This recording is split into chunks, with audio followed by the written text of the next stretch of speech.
Dá um F5, vê se vai.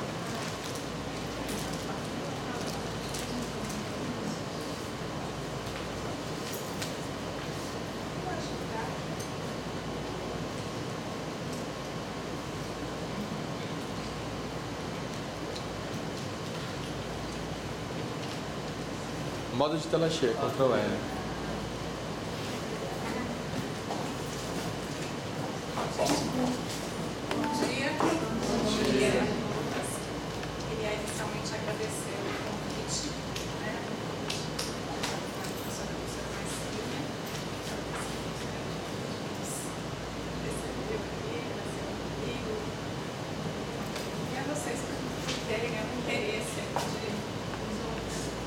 Bom, a proposta da fala é que nós abordássemos um pouco as contribuições da teoria da atividade para o ensino da matemática.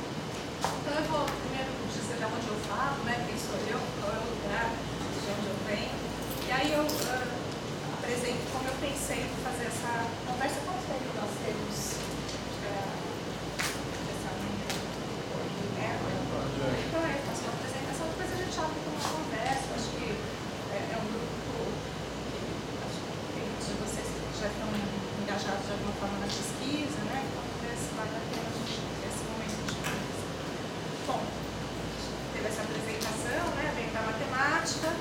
Como muitos que vêm da matemática, quando eu entrei em sala de aula, eu vi que tudo que eu tinha aprendido não me autorizava ali a estar na sala de aula. Na verdade, embora tivesse todo o conhecimento da matemática, não sabia fazer uma série de coisas, tinha dificuldades na relação dos alunos em como encaminhar a organização do ensino, em como abordar um determinado conceito. E aí eu pedi socorro, na verdade, para a área da educação, e eu acabei enveredando para a pesquisa em educação. Na faculdade de educação, eu fui acolhida pelo professor Dr. Manuel Oswaldo de Moura, que me apresentou a teoria da atividade. No momento em que eu entrei no mestrado, nós ainda não tínhamos um grupo constituído para estudar a teoria da atividade. Isso foi se dando aí mais no final do mestrado, e a partir de então nós constituímos o GEPAC, que é o Grupo de Estudos e Pesquisas em Atividade Pedagógica, tem pautado seus estudos e suas pesquisas na teoria histórico-cultural e particularmente de forma focada na teoria da atividade. Então é um grupo que desenvolve estudos sistemáticos com diferentes autores, principalmente Leontiev, e desenvolve pesquisas de iniciação científica, de mestrado, de doutorado, de pós-doutorado, nessa perspectiva teórica. Então, é desse lugar que eu venho, né?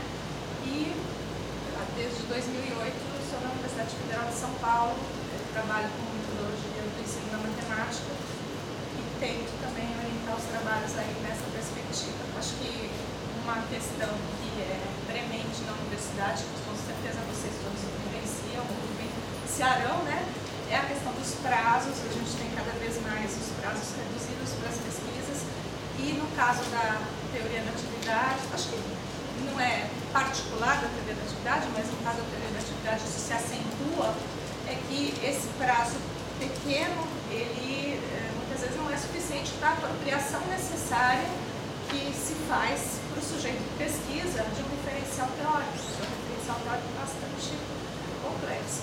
Então, agora voltando aqui para a proposta que vocês me fizeram de nós estudarmos um pouco aqui, conversarmos sobre as contribuições da teoria da atividade para o ensino da matemática, eu me perguntei a partir de que ponto a gente conversaria. E eu imaginei que talvez fosse interessante, na verdade, focar o que é a teoria da atividade, da onde ela vem, né, quais são os pressupostos, qual é o seu contexto histórico, e quais são as suas implicações, na verdade, para a organização do ensino e suas implicações para pensarmos a educação. Porque não é uma teoria que parte da educação, né? Ela tem seus pressupostos na psicologia. Então essa transição, quer dizer, por que eu posso pegar um referencial que originalmente é da psicologia e transpor esse referencial para a educação? Na verdade, essa transposição ela não é imediata, né? Quer dizer, como é que eu me apoio nesses referenciais e uso esses referenciais para a pesquisa? Então, eu queria saber um pouco, quem conhece, só para eu me mapear um pouco. Vocês já conhecem a teoria da atividade? Vocês têm estudado? Quem conhece? Tá bom.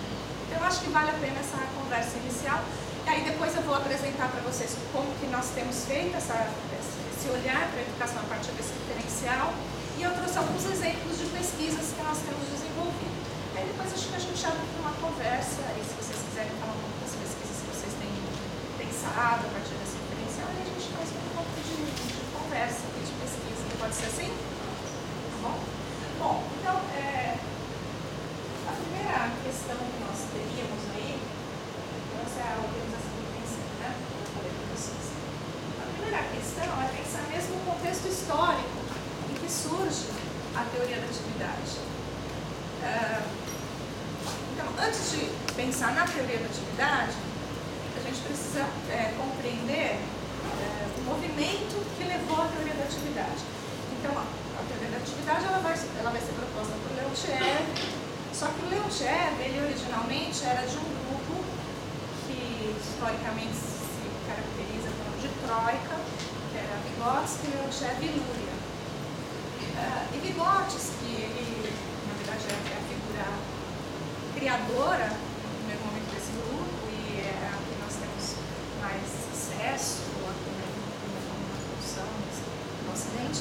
E qual que é o movimento do Vygotsky? Ele era um pesquisador muito ativo, né? Ele morreu muito jovem, com 38 anos, então ele teve uma produção intensa aí na década de 20, né? E o seu movimento era tentar compreender como se dava até então as pesquisas e a compreensão sobre o desenvolvimento do psiquismo humano. E quando ele estuda isso, ele chega à conclusão que o que se vinha propondo até então não era suficiente para essa compreensão.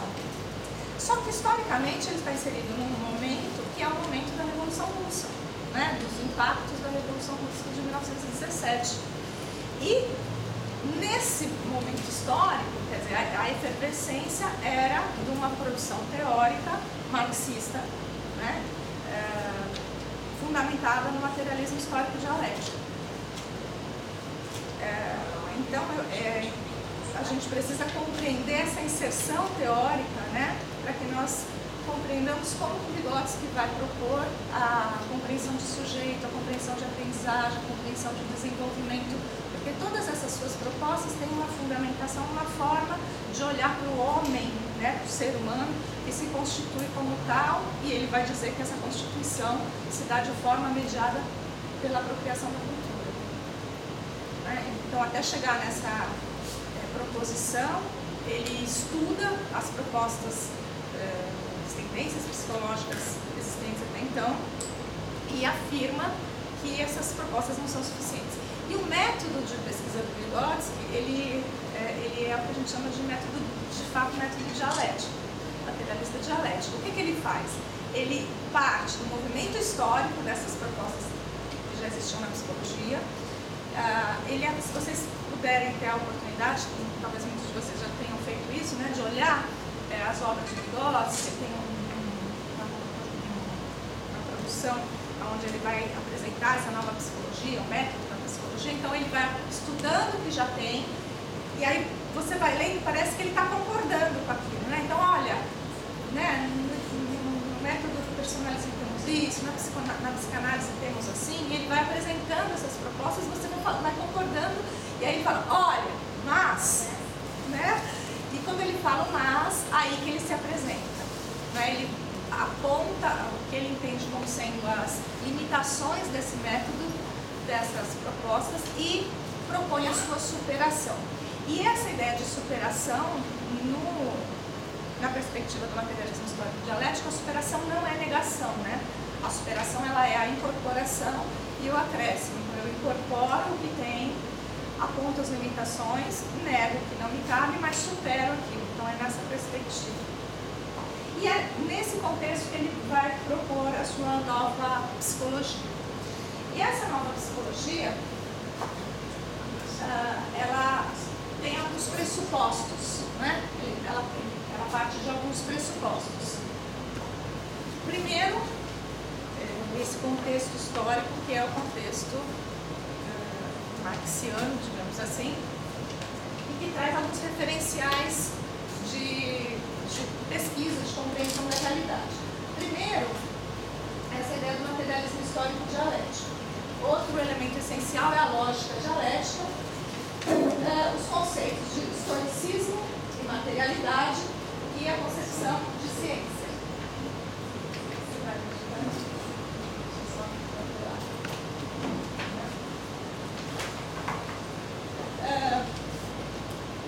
Então, a ideia da lógica dialética, eu acho que é um grande desafio de apropriação para o Ocidente, particularmente para quem vem da matemática, né? Porque nós temos um histórico também de aprendizagem com a lógica formal.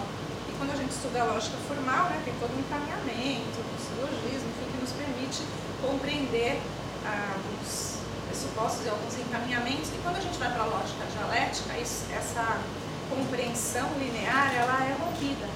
Então, eu não tenho ou é isso ou é aquilo, né? Eu posso, na verdade, ter uma unidade que se constitui nas duas coisas. Então, quando eu penso, é teoria ou é prática? Né? Como é que o sujeito se constitui? Como é que se dá a aprendizagem? Na teoria ou na prática? É na unidade dialética, entre a unidade entre a teoria e a prática. Isso, no discurso, no primeiro momento, pode até ser compreensível, mas quando a gente vai encaminhar pesquisas, de fato, que tenham esse referencial como pressuposto, isso não é simples, né? Como que numa análise de dados, eu olho para a teoria e para a prática e desenvolvo, de fato, uma pesquisa que permita essa unidade. Então, esse é um grande desafio que se deu nessa produção, que é um desafio que acaba impactando também nessa transposição que nós fazemos dessa produção inicial da teoria histórica e cultural para a educação. Bom, a ideia do historicismo, essa foi a grande inovação de Vygotsky na psicologia. Porque, bom, só um parênteses, gente, eu estou falando de Vygotsky, né, embora eu tenha vindo para falar da teoria da atividade, mas acho que ficou claro, né, só para contextualizar de onde vem o Leontiev e aí surgiu a teoria da atividade. Então, a questão, voltando para o historicismo. Então, essa questão do historicismo, o Vygotsky ele vai dizer que há um movimento de desenvolvimento do psiquismo que é social. E ele diz, olha, o sujeito não nasce humano, ele nasce um ser biológico. Como é que esse ser que nasce biológico se constitui humano? Ele vai se constituir humano nesse processo de desenvolvimento do psiquismo que se dá de forma mediada, né? Se dá de forma mediada por signos, se dá de forma mediada por instrumentos, mas é sempre na relação com o outro. É sempre na relação com o outro que lhe permite essa apropriação da cultura. E aí já há uma unidade com a questão da materialidade, porque isso sempre se dá na relação com a sua experiência na realidade concreta. E aí que, na verdade, vai haver a possibilidade de vínculo para a atividade, porque essa relação do sujeito com a realidade concreta, Vygotsky já apontava que se dá na atividade socialmente significativa. Então, é na atividade socialmente significativa, que se dá de forma mediada por signos e instrumentos, que o sujeito vai se constituindo, aquele ser biológico vai se constituindo como um sujeito de fato humano e na sua genericidade. Na sua genericidade significa que tendo a possibilidade de se apropriar dos bens culturais da humanidade de forma mais ampla possível, né? De modo a lhe dar a liberdade e a capacidade de compreender de fato essas produções humanas no movimento dessa sua produção e se apropriar delas e utilizá-las de fato no seu cotidiano, que é esse movimento de apropriação e de objetivação, né? O sujeito se apropria desses bens culturais, desses conceitos, desses valores, dessa cultura e como é que é possível dizer que esse sujeito se apropria? Não é só nesse movimento de internalização, de tornar dele também, mas é quando ele internaliza e, de alguma forma, produz isso, objetiva isso na realidade concreta. Então, nesse movimento entre internalização e objetivação é que se dá o processo de apropriação. Então, Vygotsky ele vai colocar nesses termos. Né? Volta só um pouquinho para por favor. E aí, para falar, também, o Vygotsky também tem uma concepção de ciência, que é essa concepção de ciência em movimento. Tem uma frase famosa de Vygotsky, que muitas pesquisas acabam citando, que ele vai dizer que só é possível compreender um determinado fenômeno em movimento. Né? E aí a gente já pensa o que significa isso em educação, né? O que significa fazer a compreensão de um fenômeno, a investigação de um fenômeno em movimento. Então essa compreensão de que a ciência ela está em construção e que só nesse movimento, ao observar esse movimento, é que eu consigo me apropriar desse objeto. Então a proposição de Vygotsky vai na linha da construção de uma psicologia, do que ele chama de psicologia do homem concreto, com esses caráteres, com esses elementos essenciais que eu acabei falando para vocês, a ideia do caráter material do psiquismo humano, o caráter mediatizado desse psiquismo e a atividade como um elemento essencial que vai viabilizar essa construção social do psiquismo. Esse caráter material do psiquismo, ele se apoia numa afirmação de Marx de que não é a consciência dos homens que determina o seu ser. Ao contrário, é o seu ser social que determina a sua consciência. E aí o grande desafio do Vygotsky foi não fazer uma produção da psicologia que fosse simplesmente pautada em citações de Marx, né? Porque muitas das produções no momento posterior à Revolução Russa, de alguma forma elas tinham uma pressão, né? Sofriam uma pressão do regime para que se apropriasse desse referencial. E o desafio que Vygotsky toma para si é construir uma psicologia que sim fosse pautada nessa compreensão, mas que não fosse recheada de citações. Quando a gente vê as obras de Vygotsky, tem pouquíssimas referências a Marx, né? Mas a fundamentação, a forma de compreender como é que o sujeito se constitui, ela está presente. E aí tem uma compreensão disso, até para vocês, né? Que a professora Schwartz, não sei se eu vou achar aqui agora. Eu não vou achar que é a professora Marta Schwartz, ela é uma professora argentina que fez toda a sua formação no Davidov, então ela tem uma compreensão desse movimento da constituição da psicologia de Vygotsky muito interessante. E aí, ao se referir a essa questão do materialismo, do historicismo, ela vai dizer o seguinte: ter essa compreensão da constituição histórica do psiquismo não significa acrescentar determinismo ao psiquismo, né? Porque isso muitas vezes é uma leitura que se dá. Então, o sujeito está determinado pelo seu contexto, não é isso, né? Não é que existe um determinismo histórico desse psiquismo. No entanto, é um elemento essencial na constituição desse psiquismo, né? As condições objetivas nas quais os sujeitos vão se formando anos, elas são determinantes no sentido de que são as atividades que vão favorecer essa apropriação da cultura e, portanto, esse desenvolvimento do sujeito enquanto humano. Bom, então essa apropriação que constitui o humano, ela se dá por meio da atividade humana, e essa atividade ela vai se constituir, então, como uma categoria central para a fundamentação da psicologia histórico-cultural. Inicialmente eu falei para vocês que havia essa constituição da Troika, mas aí depois da morte do Vygotsky, em 1988, os grupos eles vão se dividindo e cada pesquisador acaba se aprofundando aí né? E o Leontiev ele vai tomar como objeto de investigação a atividade. Não só o Leontiev, né? Mas também a gente vai ter o Davidov, o Zog, mais recentemente faz isso. O Zolin também foi um pesquisador contemporâneo, um pouco mais recente, na verdade, desses primeiros psicólogos, né, do pesquisa cultural, ao fazer uma análise da atividade, um artigo naquele livro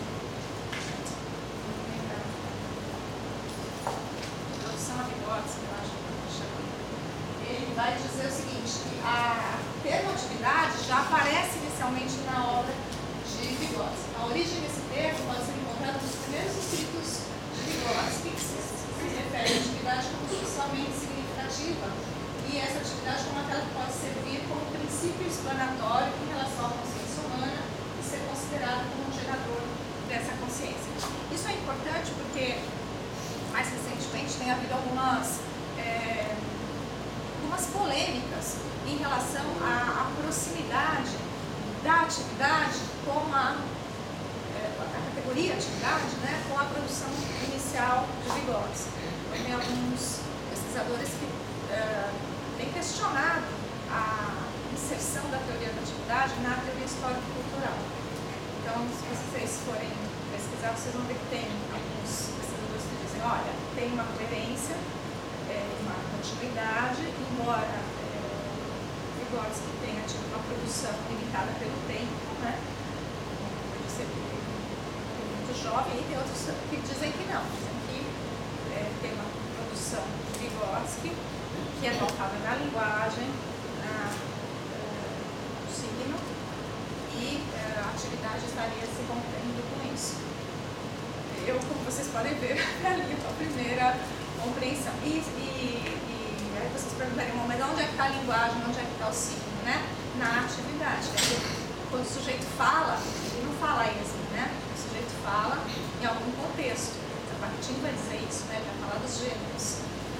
Então, quando o sujeito ele se comunica para uma determinada função, uma determinada necessidade.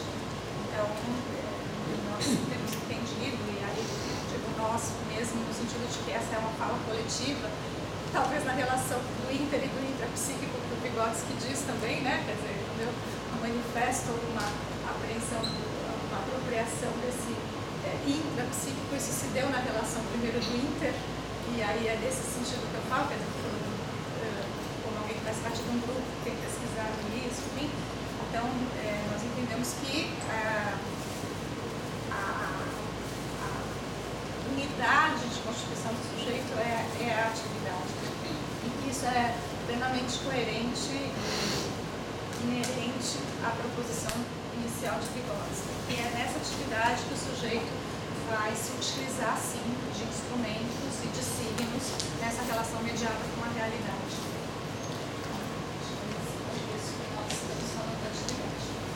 E aí, então, o que é a atividade humana? Como se compreende a atividade humana?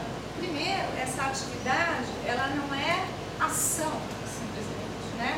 A atividade, ela não é compreendida como um fazer. Isso já talvez seja uma primeira implicação da compreensão da atividade para a educação. Porque no cotidiano da educação nós falamos, e tudo bem, né? A gente tem essa liberdade de linguagem, diz, eu vou trazer uma atividade para os meus alunos estão fazendo uma atividade, e a gente também não vai ser mais realista que o rei, a gente fala e a gente vai continuar falando isso, né? Mas, como pesquisadores que olhamos para esse fazer, talvez nós tenhamos que, de fato, analisar quando que essa, entre aspas, atividade que o sujeito faz pode ou não se constituir como atividade psíquica dentro da intervenção psicológica. Então, embora haja essa articulação de atos, a atividade ela tem uma especificidade que é o que permite a determinação da consciência, permite a sua determinação por meio da intervenção da consciência. Então, a atividade ela vai se constituir como tal se for uma atividade consciente. A atividade ela sempre é movida por uma intencionalidade. Depois a gente vai falar um pouquinho da estrutura da atividade, né? Ela tem uma série de elementos que permitem, de fato, caracterizar um fazer como uma atividade. Então, ela é sempre movida por uma intencionalidade que tem que ser do sujeito para que esse sujeito seja atividade. E essa intencionalidade busca responder a alguma necessidade. Então, pensando na ideia da atividade mais geral, sem ainda olhar para a educação, quando o sujeito faz, o que move, o que moveu e move, né, o sujeito no mundo? Quer dizer, nós todos temos uma série de necessidades básicas para nos garantir aqui, garantir a nossa sobrevivência e, como diz Marx, garantir a nossa própria força de trabalho, né, a reprodução da nossa própria força de trabalho. Então, vamos pegar um exemplo básico. Todos nós temos a necessidade de nos alimentarmos, né? Todos nós precisamos descansar. Tem uma série de necessidades. Agora, a partir dessa necessidade, eu produzo um motivo. Então, a minha necessidade inicial é me alimentar. Bom, meu motivo, ele vai ser a matar a minha fome, né? Agora, como é que eu faço isso? Tem uma série de formas de fazer isso, né? Posso caçar, acho que não vai ser mais o nosso caso, né? Mas eu posso ir até ali a lanchonete e comprar alguma coisa. Nesse processo, as ações que eu vou desenvolvendo, elas de alguma forma se relacionam com o meu motivo primeiro, que é matar minha fome. É diferente de eu ir lá para matar a sua fome, né? Porque aí essa ação não responde ao meu motivo, né? O meu motivo é te fazer um favor, né? De ser gentil com você, enfim. Mas essa ação de ir lá, ela não responde imediatamente ao meu motivo. Então, o objeto da minha ação, nesse caso, não coincidiria. No caso de eu ir buscar isso, essa ação corresponde a essa minha necessidade, né? E vai coincidir com o meu motivo. Então, o que eu, de fato, objetivo nessa ação, né, o que eu produzo nessa ação, que é chegar finalmente lá um pão de queijo, né, isso satisfaz a minha necessidade inicial. Então, nesse processo, primeiro, o sujeito ele tem a compreensão de todo o processo, toda a complexidade, a completude dessa atividade. Então, ele planeja idealmente o que ele vai fazer de modo a que as ações que ele desenvolva satisfaçam o seu motivo. Então, ele tem a visão do todo. Cada ação, ela responde a esse motivo, né? E ela está relacionada com o objetivo da atividade.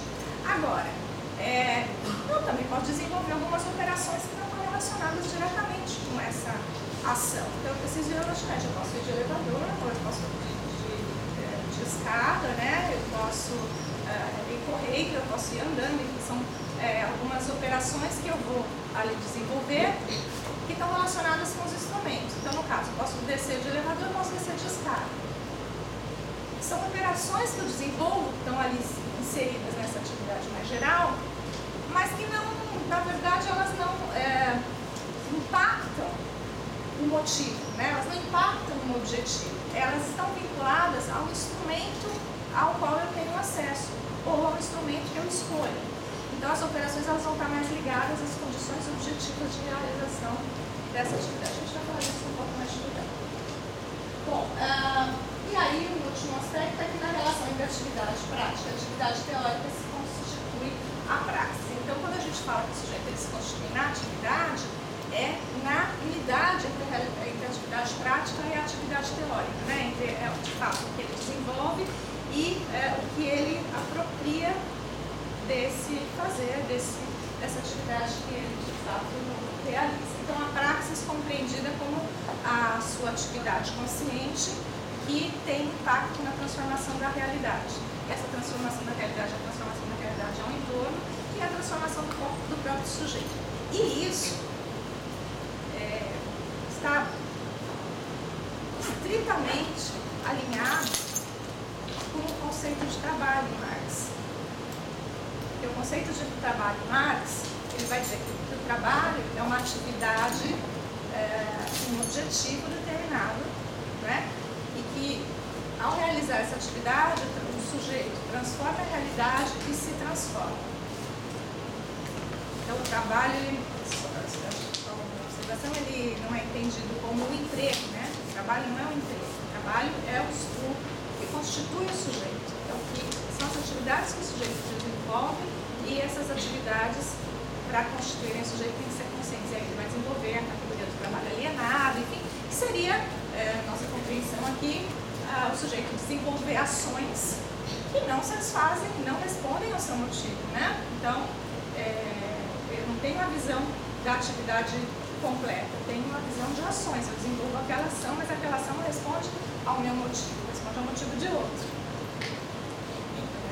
Nesse sentido. Então, a ideia de atividade vai se alinhar com essa perspectiva, mas, na linha da psicologia, aí se compreende que ela amplia esse conceito inicial, que é o vínculo de trabalho, que é vinculado a um contexto sociológico, um contexto econômico, e amplia isso para a ideia de que são atividades que, de fato, permitem essa constituição psíquica. Bom, então, pensando aí no conceito de atividade, como nós já dissemos, ela vai superar essa articulação de atos, né? Ela supera essa articulação de atos. Para que, de fato, se constitua como mediação para a constituição do sujeito, ela demanda um caráter consciente que parte de uma intencionalidade na busca da sua satisfação de necessidades, e nessa unidade teórico-prática, como a gente já colocou. Aqui os pesquisadores que vão desenvolver as atividades, o conceito de atividade, que eu tinha falado durante a Davidov, a gente também tem o convite. Eu não sei se vocês já tiveram a oportunidade de conhecer, mas também tem o Kuznetsov. O Kuznetsov, ele tem alguns artigos bastante interessantes, principalmente para quem é da área da física, da área da matemática. Um livrinho chamado Após Vygotsky e Piaget. É um livrinho acho que já deve estar esgotado, se não me engano. Mas vocês encontram nas bibliotecas, acho que tem seus, pode encontrar. E tem alguns artigos bem interessantes, onde eles, Davidov, tem artigo do Davidov e do Kuznetsov, e eles vão analisar a apropriação de conceitos da matemática e da física olhando para esses pressupostos, né? Como é que o sujeito desenvolve um pensamento teórico sobre um determinado conhecimento matemático, né? Ou sobre um conhecimento físico. Então, esse livro é uma referência interessante para quem é da área de ciência e matemática e que gostaria de ter acesso a pesquisas teóricas, né, mais recentes nessa perspectiva. Bom, então, vamos olhar um pouquinho mais pautado na teoria da atividade. Acho que eu já estou falando faz um tempo, é isso mesmo?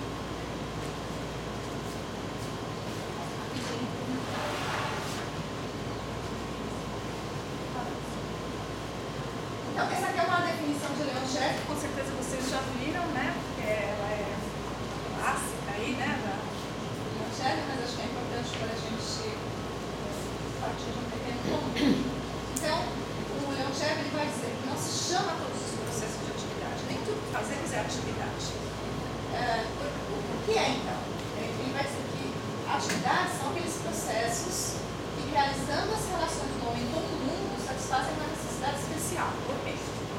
Coerente com o que nós viemos falando, né? A atividade satisfaz uma necessidade. E aí ele vai caracterizar.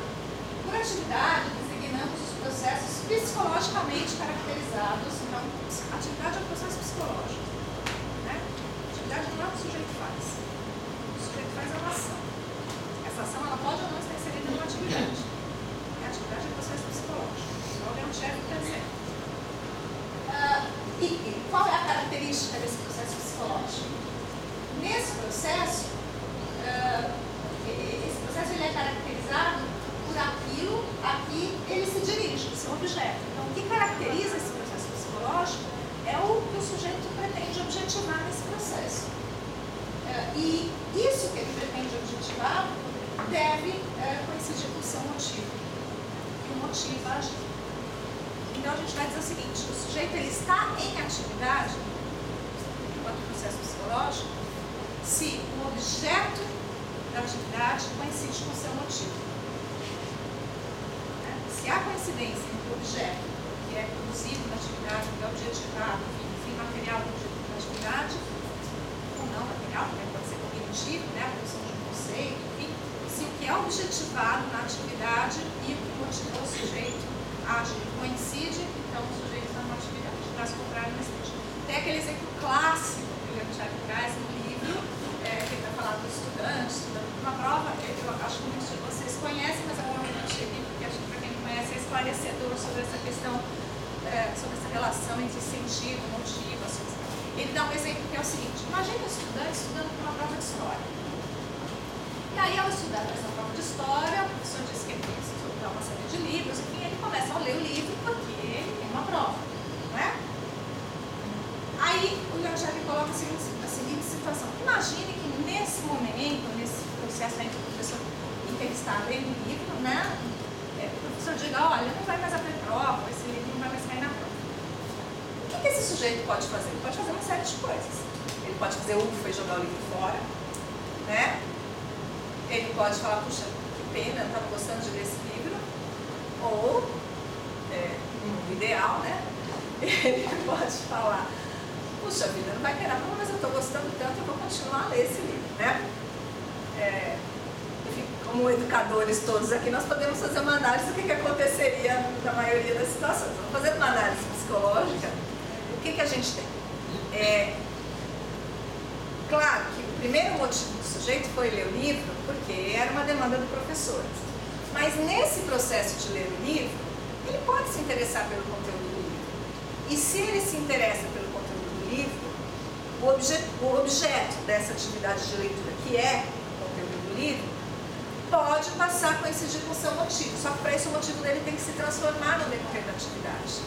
Então, ele tinha um motivo inicialmente, é um motivo compreensível, né? É um motivo que o faz entrar em ação. Esse motivo não necessariamente coincide com a ação, mas no decorrer da realização da ação, esse motivo ele pode se transformar. E o que permite a transformação do motivo? É o sentido que o sujeito atribui à ação. Então, se nesse processo de ler o livro, essa ação de ler o livro, foi dando para o sujeito algum retorno, no sentido de que ele foi atribuindo um sentido àquela leitura, de que ele está aprendendo, está sendo interessante, é uma leitura agradável, e isso passa a se constituir como um novo motivo dele. Então a gente diz que houve uma mudança entre esse motivo que inicialmente era compreensível para o que vai ser um motivo eficaz. E é esse motivo eficaz que pode coincidir com o objetivo da atividade, o objeto da atividade, e coincidindo, então nós dizemos: agora o sujeito está em atividade, né? Ele está em atividade com essa coincidência. Esse movimento de motivos e essa relação motivo-objeto, ela é essencial para a educação, né? Ela é essencial para a educação, ela é esclarecedora, eu acho, né? Do porquê que muitas ações que são desenvolvidas não têm impacto, muitas vezes, na formação continuada de professores, ou tem pouca, né, repercussão, mesmo na proposição de situações de aprendizagem das crianças. Quer dizer, o quanto que aquela ação que o sujeito desenvolve se aproxima ou não do seu motivo, né? E aí nós poderíamos pensar qual que é o nosso desafio como educadores. Impactar essa mudança de motivo. Como é que a gente cria condição para que esse motivo vá se transformando aí no decorrer da atividade? Então, acho que esse é um grande desafio para todos nós. A gente é uma área que está aberta, tem algumas produções nessa direção, mas um campo imenso aí de pesquisa nessa perspectiva, nessa possibilidade. Bom, eu acho que eu falei um pouco dessa estrutura já da atividade, né? Objeto, motivo, enfim. O Leontief vai dizer dessa identidade entre a atividade externa e a atividade interna do sujeito. Um conceito que é bastante importante é a ideia de atividade principal. A ideia da atividade principal do sujeito, quem vai desenvolver isso com mais profundidade vai ser o Delconin. E a ideia é que existem, como o sujeito desenvolve atividades num contexto que é histórico, cultural, social, né? Essa atividade socialmente significativa, ela tem mais força quando tem algumas características em alguns momentos da vida do sujeito, né? Então, o Coni vai propor essa periodização que é muito diferente da proposta de Piaget, né? Porque, veja, essa relação da periodicidade na teoria histórico-cultural, ela não é biológica, né? Não é, então, até tantos anos o sujeito faz isso, até tantos anos o sujeito faz isso. Não é essa a ideia. A ideia é que o sujeito ele está inserido num contexto histórico-cultural e é nesse contexto que se manifesta uma determinada atividade. Então, ele vai, claro, tem uma vinculação com um arcabouço que é biológico do sujeito, né? A perspectiva histórico-cultural não nega isso, muito pelo contrário, se fundamenta nisso, mas entende que não é só isso que determina a constituição do sujeito. Então, é essa unidade também dialética entre esse biológico e esse cultural. Então, essa periodização da atividade principal, ela estaria aí na primeira infância vinculada com o brincar, então brincar como atividade principal da criança. Na transição para a educação básica, né, ele fala no período de transição para a escolaridade, mas fazendo uma transposição aqui para o nosso contexto seria nessa transição da educação infantil para o ensino fundamental, teríamos a atividade de estudo como atividade principal do sujeito e depois a atividade de trabalho. A atividade principal, ela não é a atividade que o sujeito exerce a maior parte do tempo, né? Então não vamos pensar na atividade da criança. A atividade principal da criança é o brincar, mas por algum contexto a criança está inserida num processo precoce de escolarização, tem um tempo de brincadeira, enfim. Aí a atividade principal da criança não é mais o brincar, continua sendo brincar. O que significa atividade principal? A atividade principal é aquela atividade na qual o sujeito tem maiores possibilidades de desenvolvimento psíquico. Essa é aquela atividade na qual o sujeito está aberto à apropriação de elementos da cultura de forma mais significativa, porque tem essa relação com o motivo do sujeito no momento ali da atividade que ele está inserido. Então, esse é um conceito importante que também vai ser fundamental para se pensar as implicações dessa teoria para a educação. E outra questão é essa relação entre atividade, ação e operação, que são conceitos e movimentos.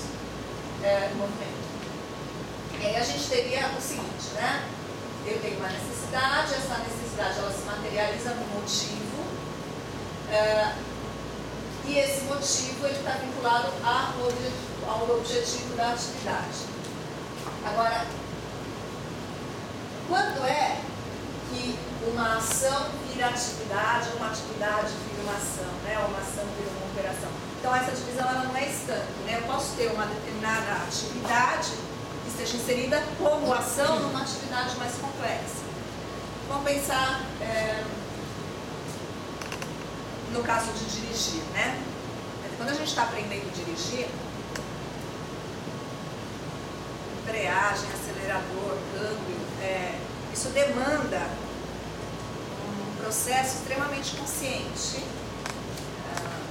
que no primeiro momento pode se compreender como atividade. Quer dizer, que marcha eu coloco, que pé que eu tenho que apertar ali para tocar essa marcha. No entanto,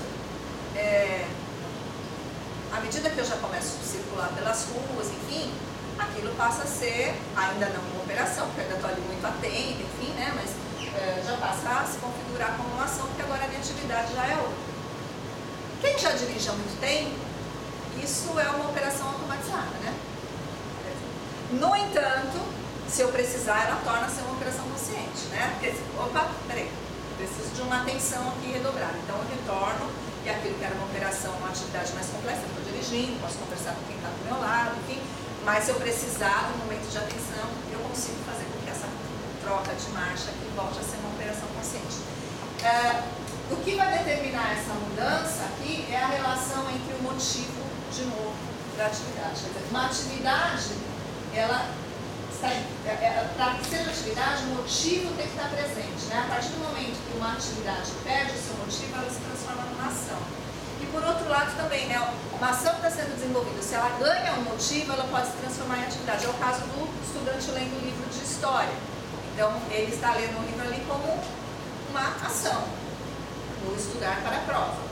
Se essa ação ganha motivo, e esse motivo tem sentido para o sujeito, e esse sentido e esse motivo coincidem, então essa ação se transforma numa atividade. Então esse movimento é bastante importante para a gente pensar a ação, porque é essa questão do motivo que vai diferenciar as diferentes atividades. Então eu posso ter ações, mesmas ações em diferentes atividades, então eu posso ter as mesmas operações em diferentes ações também. Esse quadro aqui, ele na verdade foi proposto pelo Sérgio, que é um trabalho que foi desenvolvido lá com o nosso projeto, então é um péssimo livro, se você quiser, uma pesquisa que ele fez, eu poder fazer referência depois. É Cedro no Ceará? Não, é o Wellington Lima Cedro de Goiás, Federal de Goiás.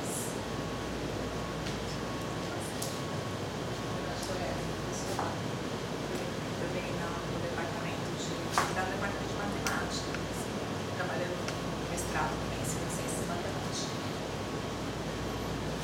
Bom, e aí, sobre essa questão dos motivos, eu já falei um pouco dos motivos compreensíveis e dos motivos eficazes. O que é fundamental aqui é que o que permite, de fato, o sujeito estar em atividade é o motivo eficaz. Né? Então, no entanto, dificilmente o sujeito entra numa atividade já com motivo eficaz. Em geral, o que move o sujeito é o motivo compreensível. Então, como é que na própria realização dessa ação, esse motivo compreensível vai se transformando em motivo eficaz. E é só o motivo eficaz que permite a atribuição de sentido pessoal. O motivo compreensível ele está privado de atribuição de sentido. Então, se o aluno está fazendo o que o professor mandou, ele está fazendo. Só que o sentido não é dele, né? Então ele não está em atividade.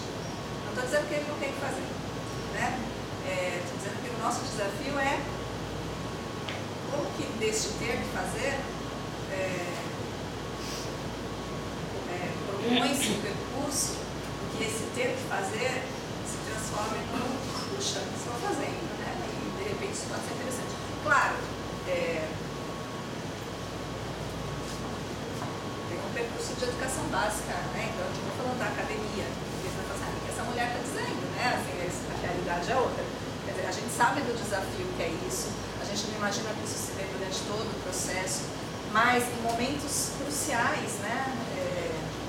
Onde vai se abordar um determinado conceito, onde vai se propor, de fato, a apresentação de um conceito, quanto mais nós conseguimos fazer isso, maior a possibilidade de que esse motivo coincida com esse sentido de fato se dê essa apropriação, né? Considerando as condições objetivas que todos nós estamos inseridos aí, quem está na educação, quem já é professor, né, sabe? E não é simples nem ter possibilidade de organização do trabalho para isso, nem no cotidiano mesmo, com as funções objetivas de aluno, enfim. Mas é um desafio que está posto. Bom, e aí a questão, o mesmo exemplo que nós tivemos para o aluno lendo história, a gente pode ter para o professor de formação, né? Imagina um professor de formação continuada, que ele está ali por conta da certificação, e que pode ser no primeiro momento o motivo dele, né? Se durante todo o processo de formação esse continuar a ser o motivo dele, dificilmente isso vai resultar em algum tipo de mudança de prática, né? No entanto, se nesse processo as ações que ele for desenvolvendo, de alguma forma, for respondendo às suas necessidades, né? Então, ele desenvolve ações no primeiro momento porque o formador demanda. Só que ao desenvolver essas ações, ele vê que essas ações têm efetividade no contexto da sala de aula, no contexto da escola, favorece a aprendizagem das crianças de fato. Então, ele fala, olha, até que isso responde ao meu motivo, porque o meu motivo também era a certificação, mas o meu motivo como educador é favorecer a aprendizagem, criar condições de aprendizagem. Então, se isso se dá na condição efetiva da realização dessas ações a essa transformação, então esse motivo pode ser transformado, se transformar num motivo eficaz. E são esses motivos que se transformam, isso a gente já viu. E o Leon Cheb, ele vai dizer como que se dá essa transformação dos motivos. Então, isso é uma fala dele. Como que ocorre essa transformação do motivo? A questão pode ser respondida simplesmente. É uma questão de um resultado da ação ser mais significativo em certas condições do que o motivo que realmente o induzido. Então, o motivo, o Leontief vai dizer que o motivo ele só se transforma na própria atividade do sujeito. Ele não se transforma a priori, né? Ele se transforma na atividade, na avaliação que o sujeito faz dos resultados da sua ação. Então, é na atividade que o sujeito atribui sentido pessoal às significações que são sociais. E aí ele dá um exemplo do triângulo, né? Ele vai falar, olha, o triângulo tem uma significação social que é um triângulo, né? Nós diríamos aqui na matemática que é a definição, né? Então tem uma compreensão do que é triângulo. Diferentes possibilidades de formação, enfim, mas tem alguns pressupostos ali que se compreende como sendo um triângulo. O sujeito ele pode atribuir diferentes sentidos a esse triângulo. Por exemplo, tem pesquisas que mostram que a criança só reconhece como triângulo retângulo o triângulo que está nessa posição aqui, né? Por quê? Porque ele sempre vê nessa posição. Então, o sentido pessoal que ele atribui a sentido retângulo, triângulo retângulo é isso. Se eu fizer isso, né, não é mais triângulo retângulo para ele. Então, é o sentido que ele está atribuindo. Então, veja, nesse caso que eu estou dizendo, há um distanciamento entre o sentido pessoal que o sujeito está atribuindo ao triângulo e a significação social. Né? Há esse distanciamento. No entanto, é na atividade que o sujeito vai poder ressignificar esse sentido e atribuir novo sentido à sua compreensão. E, de fato, ele vai ter se apropriado do conceito de triângulo quando o sentido pessoal coincidir com a significação. Né? Então, nem sempre o sentido pessoal coincide com essa significação. O objetivo é que venha a coincidir. Né? Na questão da atividade, vou pensar no caso do trabalho do professor. A atividade que se desenvolve, a atividade docente, pode ou não coincidir com a significação social. O que seria a significação social de ser professor? Pensar na melhor das hipóteses, né? Quer dizer, é o sujeito que possibilita os sujeitos ali uma apropriação de conhecimento, uma inserção numa cultura, né? De alguma forma, é isso. Esse motivo do professor pode ou não estar vinculado com isso. Se não estiver vinculado com isso, muito provavelmente essa atividade e esse exercício vai ser muito penoso, né? Quer dizer, o Marx chamaria ali de uma atividade alienada, e isso não é pejorativo, né? Atividade alienada no sentido de que aquilo não está satisfazendo a necessidade do próprio sujeito que realiza a atividade. E aí o Leontief diz o seguinte: você pode falar em sentido puro, né? O sentido é sempre o sentido de alguma coisa, o sentido de algo, e é, antes de mais nada, uma relação que se cria na vida, na atividade do sujeito. Então, o sentido pessoal está sempre ligado ao motivo que leva o sujeito a agir. Bom, depois de todo esse preâmbulo teórico aí, a gente pode pensar quais são as implicações disso para a educação. E depois eu vou apresentar algumas contribuições que temos desenvolvido lá no GEPAP em relação à educação matemática. Eu só gostaria de esclarecer que essa primeira olhada aí da sua contribuição da teoria da atividade para a educação, ela se relaciona com a educação matemática, mas não só com a educação matemática, né? Com a educação, com a formação de professores, com a forma de organizar o ensino, com a apropriação de conceitos, porque é uma compreensão de como o sujeito aprende, de como o sujeito se constitui, e quais são as possibilidades de organização desse ensino para favorecer essa aprendizagem.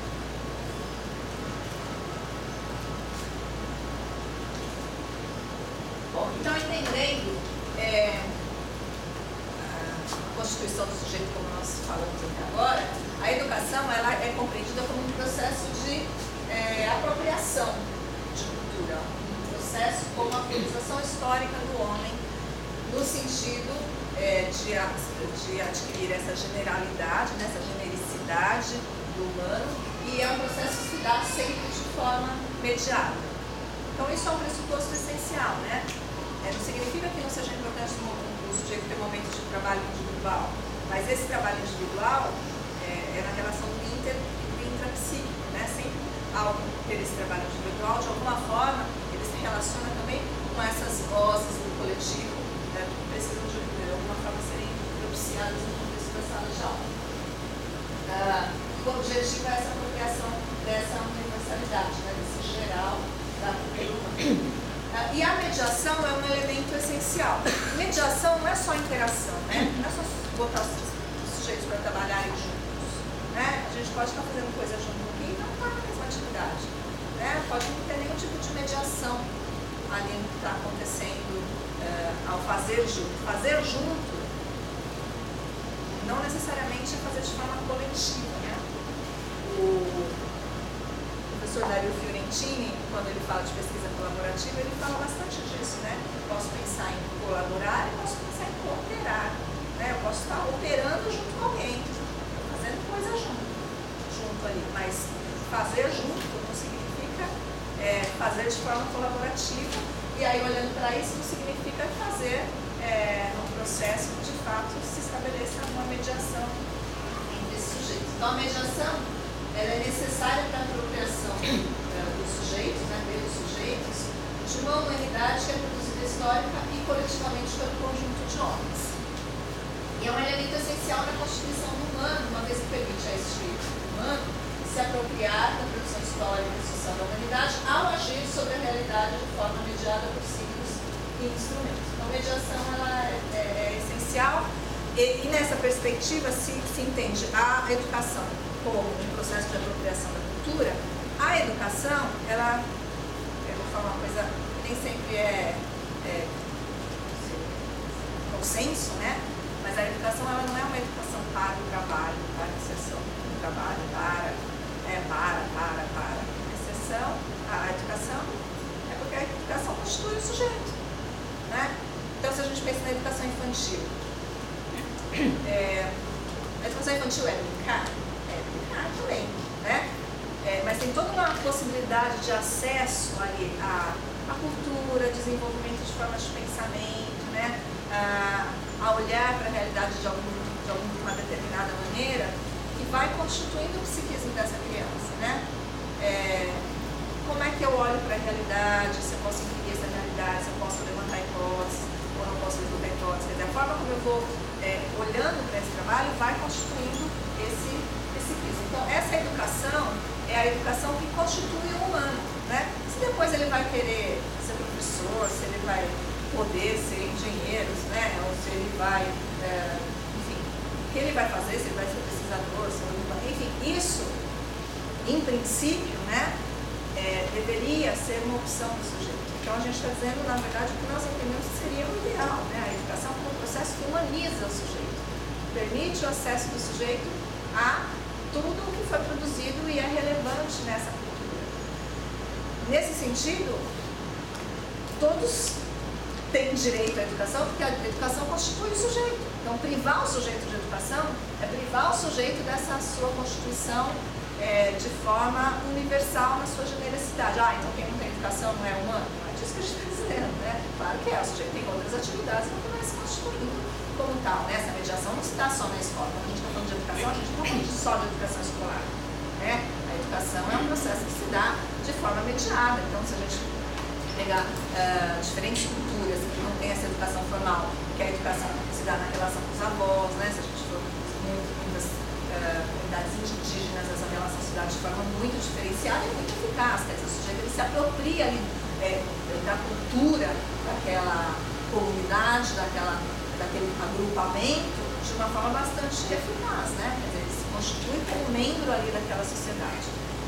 Então, se nós formos pensar que na nossa sociedade em massa, né, a educação escolar acaba sendo um instrumento importante para garantir também essa apropriação aí.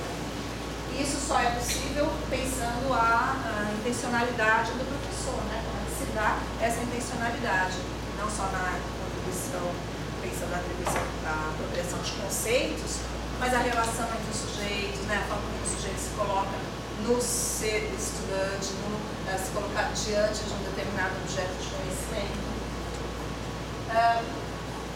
A gente pode olhar essas implicações para a educação em duas frentes, né? Uma mais especificamente olhando a formação de professores e outra olhando a questão da aprendizagem de conceitos.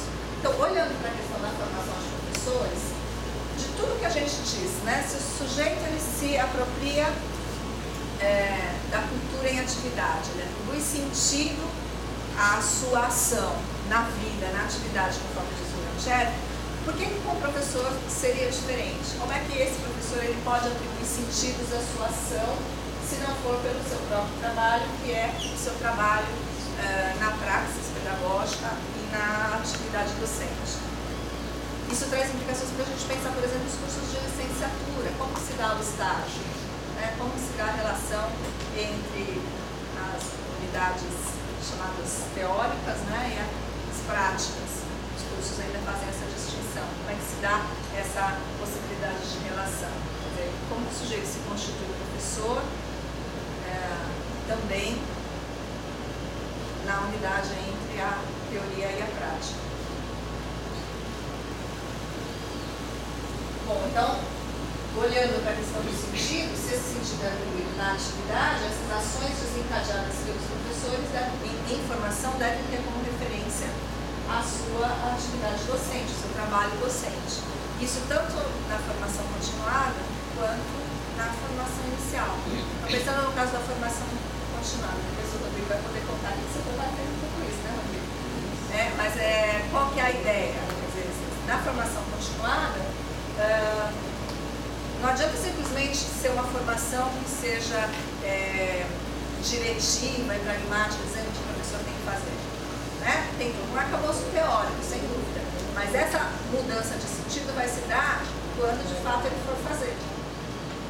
Fundamentado pela teoria, revisitando a teoria, ressignificando a prática, mas é nesse momento que se dá essa atribuição de sentido, essa possibilidade de mudança de prática. E aí, nós temos desenvolvido o conceito de atividade de ensino. Vocês já devem ter tido um tipo de contato, talvez, com o conceito de atividade orientadora de ensino, vocês já leram alguma coisa, eu vou apresentar aqui também, né? Então, a atividade de ensino, ela seria compreendida como um trabalho do professor de forma mais geral, a sua ação enquanto docente. E a atividade de ensino não é só o que ele faz ali na sala de aula, né? Tudo o que envolve essa preparação faz parte dessa atividade de ensino. Então, quando ele chega até a sala de aula e propõe uma situação de ensino, quer dizer, esse propor uma situação de ensino é uma ação dentro dessa sua atividade mais geral. Né? Então, quando ele está na sua casa, pesquisa um livro, porque ele quer propor alguma atividade diferenciada, eu falei uma atividade diferenciada, propor uma atividade diferenciada, né? Na verdade, ele vai propor uma situação, porque ele está numa atividade. Então, quando ele faz isso lá na sua casa, essa ação, ela está inserida na sua atividade de ensino, né? Atividade de ensino, porque as ações que ele está desenvolvendo vão ao encontro do seu motivo ali principal, que é o ensinar um determinado conceito. No caso do professor, então, diremos que ele está em atividade de ensino quando o seu motivo, por exemplo, mudar a prática docente, coincidir com um objetivado na atividade. Por exemplo, quando chega a situação de novas propostas, de novas possibilidades ali de ensino para os seus estudantes. Então, a atividade de ensino, ela é processo, não é produto, é na linha do que nós estávamos dizendo. O que eu proponho para o aluno não é a atividade de ensino, né? A atividade de ensino é esse processo que inclui também essa atividade que é a proposta do aluno. Então, a atividade de ensino é a unidade entre a formação docente e o trabalho do professor. E é na mudança de sentido na atividade de ensino que se dá a articulação entre a formação docente e o trabalho do professor. É essa mudança de sentido que se dá na atividade. Mais especificamente, essa articulação se dá na atividade de ensino, na organização de ensino, que tem como referencial a sua prática docente. A atividade do professor constitui-se na unidade entre a atividade prática, a atividade teórica, da transformação da realidade, ou seja, na praxis. Então, vamos pensando algumas implicações da teoria da atividade para o ensino da matemática. Vou falar um pouco, vocês já devem estar cansados, né? Vou falar um pouco sobre a atividade orientadora de ensino e aí vou apresentar algumas pesquisas que o GEPAP tem desenvolvido. E depois, se vocês tiverem interesse, eu faço página. Nós fizemos agora mais recentemente um texto, talvez saia na PET, mas a gente não sabe se vai ser aprovado, né?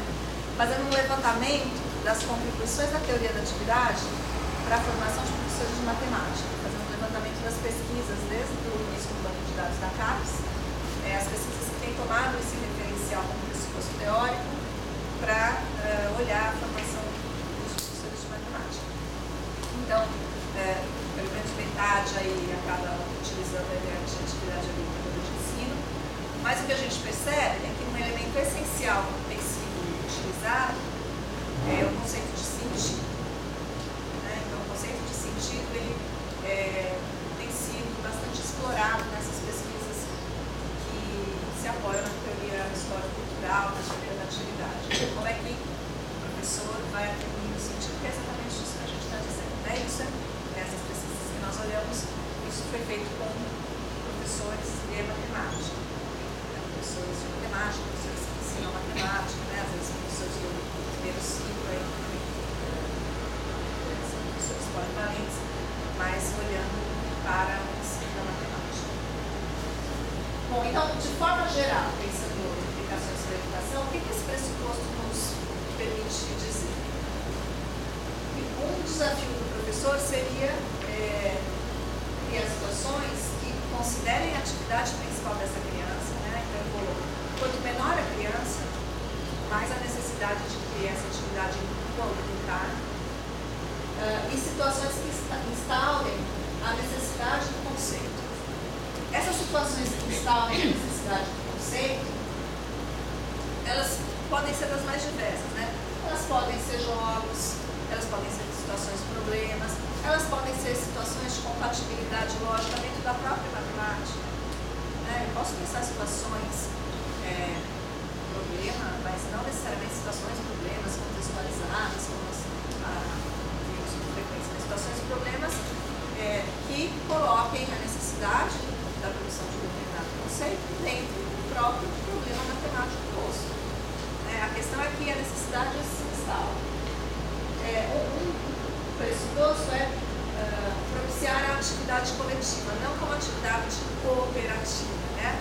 Mas de fato como atividade comum. O Zog vai falar de atividade em comum. Esse livro que eu escrevi para vocês. Ele vai dizer o que é uma atividade em comum. Então tem um objetivo comum que está sendo colocado, né? Então não estamos simplesmente fazendo junto, nós temos o objetivo de resolver junto alguma coisa. Ao ter esse desafio de resolver juntos um determinado problema, nós dividimos ações, enfim, mas mesmo ao dividir ações, eu tenho a ideia do todo, eu sei por que você está fazendo a sua ação, você sabe por que eu estou realizando a minha. Outra implicação seria pensar em situações desencadeadoras que tragam situações desencadeadoras de aprendizagem, que tragam em si embutidas a essência da necessidade que levou a humanidade à produção do conceito. Então, por exemplo, se eu quero ensinar o conceito de número, né, qual é a necessidade humana que levou à produção do conceito de número? A humanidade aí, ao longo de milênios, né, foi acentuando a necessidade de controlar quantidades, né? Isso vai se dando no primeiro momento de uma forma mais incipiente de registro, mas essa necessidade de registro vai se acentuando à medida que, por exemplo, o ser humano passa a ter propriedade privada, né? Quando eu sou coletor é uma coisa, eu tenho o meu, eu preciso registrar. Então, esse olhar para a história, nessa perspectiva, não é só um apoio da história enquanto a história é factual. Né? Não é como a gente tem muitos livros didáticos, que já é um avanço, né? Então eu trago no conteúdo e trago uma página de texto que fala, né, que o homem era coletor, aí foi, pegou os carneirinhos, começou a colocar os carneirinhos, enfim. Ok, acho que tem o seu mérito, né? A gente não está fazendo uma crítica descabida a isso, mas não é nessa perspectiva que se entende o apoio à história. É a história como a que permite ao educador compreender o movimento de produção desse conceito. Então, se eu vou falar de número, por que a humanidade produziu números? Porque ela precisava controlar quantidades. Então, o desafio é como que eu penso situações de ensino para essas crianças, coloquem para elas a necessidade de controlar quantidades. Né? Vamos pensar nas três da educação infantil, porque eu estou falando do conceito de número lá, né? Mas a gente pode olhar isso para o conceito de função também. Quer dizer, quando eu olho para o conceito de número na educação infantil, eu posso, que é aquela forma de organização do ensino, que eu vou apresentando os símbolos para as crianças, e relacionando símbolos e quantidades, enfim, são caminho, onde a gente entende como mais significativo no primeiro momento, é colocar essas crianças diante da necessidade de contar. Então pensa numa situação de jogo, elas pontuam, elas precisam registrar. Como elas vão registrar, isso no primeiro momento é um problema delas. Claro que à medida que você vai propiciando diferentes atividades nesse contexto, vão aparecendo formas de registro, o professor vai apresentando novas formas de registro até chegar aos signos do sistema de numeração decimal como nós conhecemos, mas eu não parto disso. Então a ideia é olhar para a produção desse conceito. Olhar para o caso do conceito de função. Qual é a necessidade histórica aí que leva a humanidade a construir o conceito de função? Nosso homem das funções, né? Eu não vou antecipar a lição, não.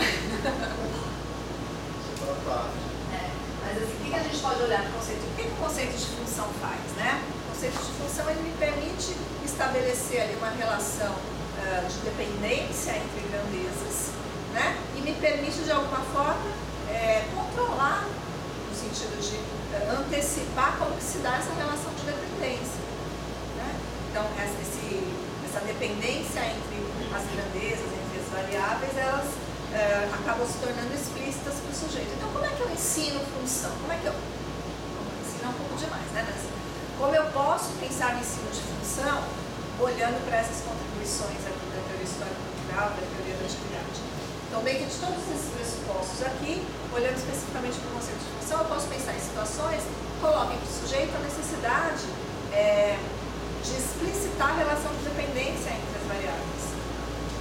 Então, eu tenho, por exemplo, um problema, um jogo, enfim, onde eu tenho variáveis que são dependentes de alguma forma, e nesse olhar para essas variáveis interdependentes, eu coloco um problema que o sujeito só consegue resolver se ele explicitar qual é essa relação de dependência, como se manifesta essa relação de dependência entre a grandeza dependente e a grandeza independente. Quer dizer, então, eu não parto da definição básica de função, sendo uma relação, ter dois conjuntos, reunir, não vou fazer isso, embora eu chegue nisso posteriormente, não se nega a importância do momento de síntese.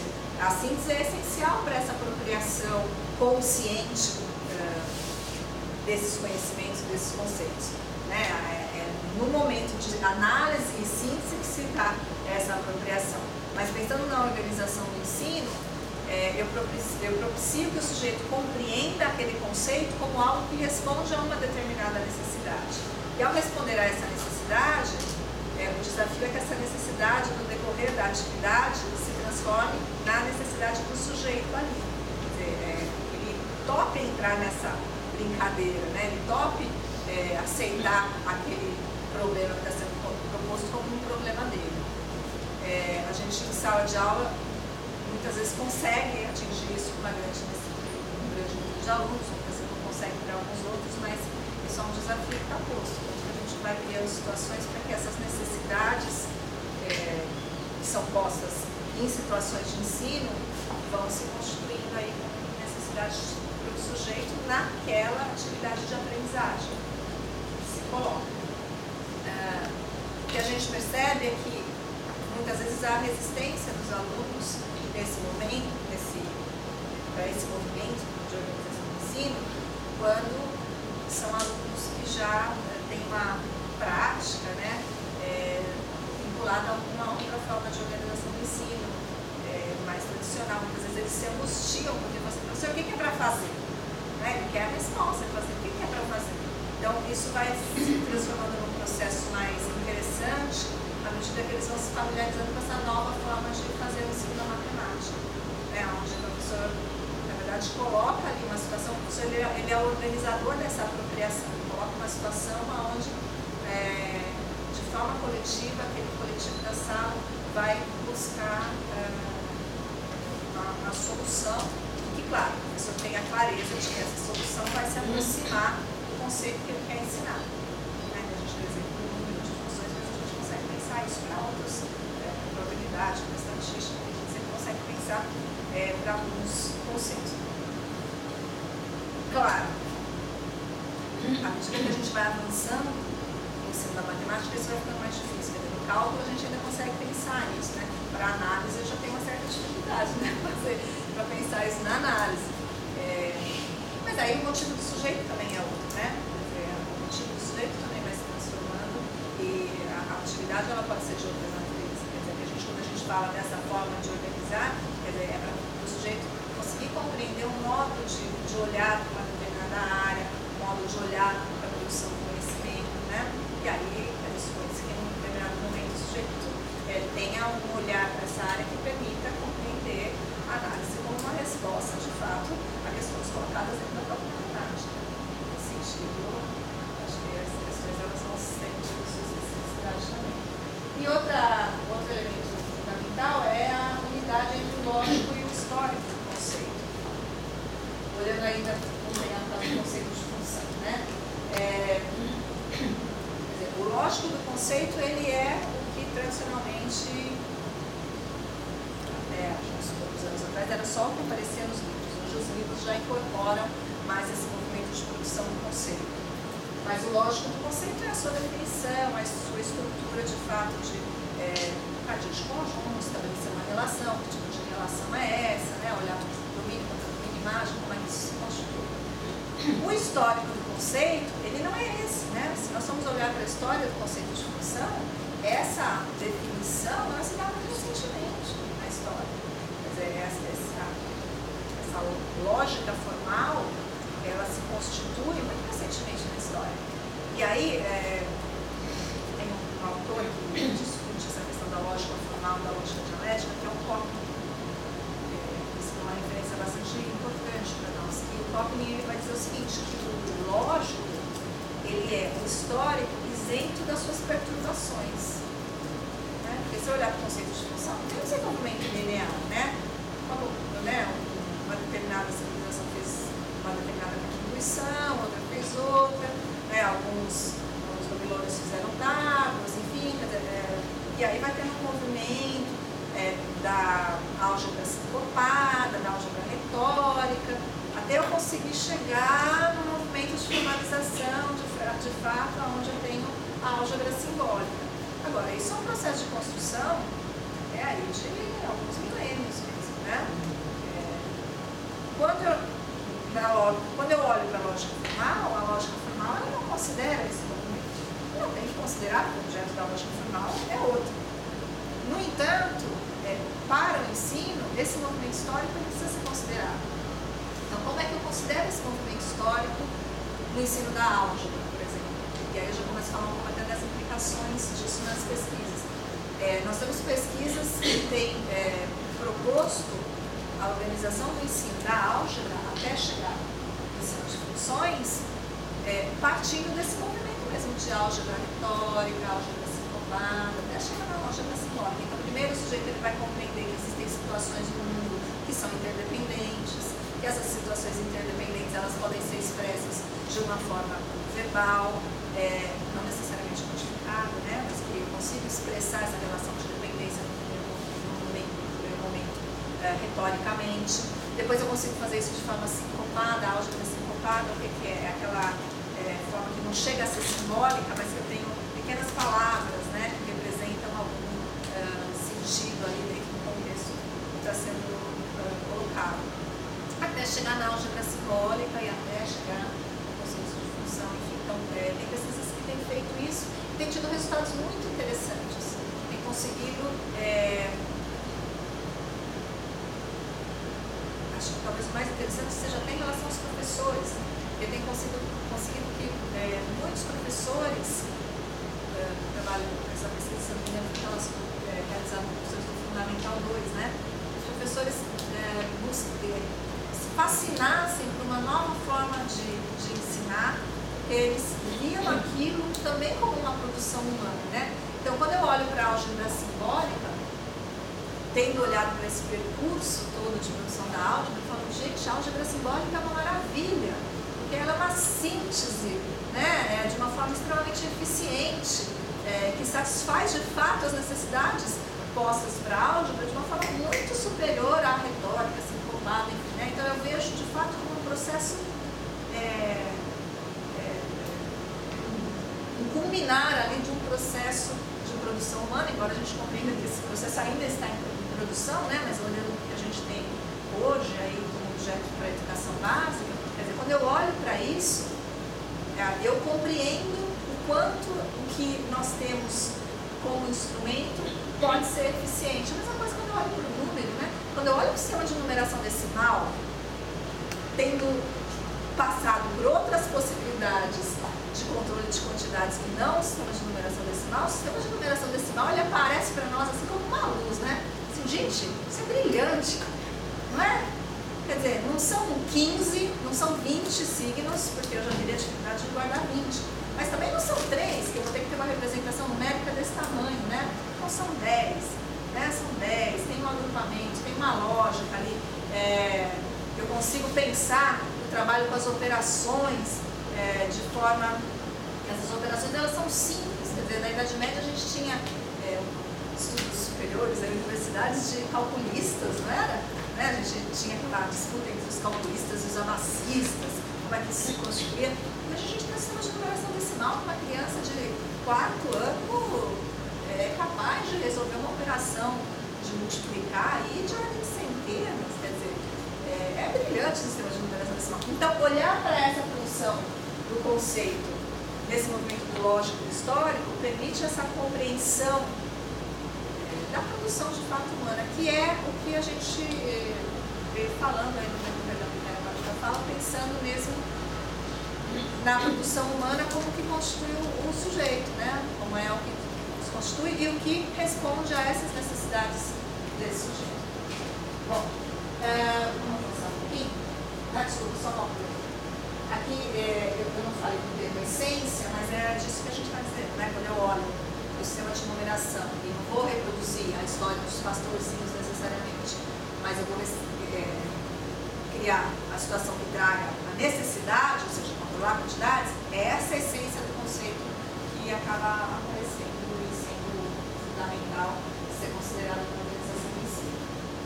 Bom, a atividade orientadora de ensino é um conceito que foi elaborado pelo professor Manuel Horizonte de Moura, né, o Lori.